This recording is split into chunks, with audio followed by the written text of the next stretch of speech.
مدینہ منورہ میں ایک ایسی جگہ ہے جسے سن کر ہی دل نرم پڑ جاتا ہے، ریاض الجنہ۔ یہ وہ مقام ہے جو حضور صلی اللہ علیہ وسلم کے روضہ مبارک اور منبر کے درمیان ہے۔ نبی کریم صلی اللہ علیہ وسلم نے فرمایا، میرے گھر اور منبر کے درمیان کی جگہ جنت کے باغوں میں سے ایک باغ ہے۔ صحیح بخاری اور مسلم۔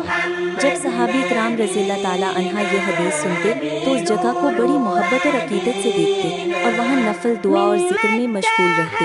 وہ سمجھتے تھے کہ یہ دنیا میں جنت کی ایک جھلک ہے جہاں اللہ کی رحمتیں برستی ہیں۔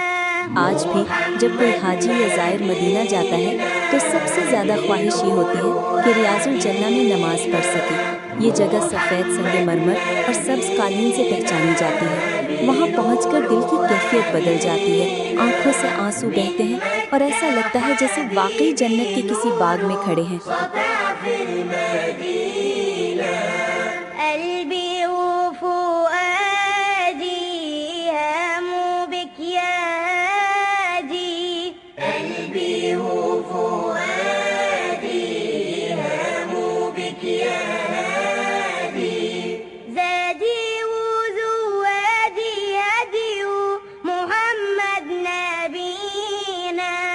محمد نبینا بنور وادینا محمد نبی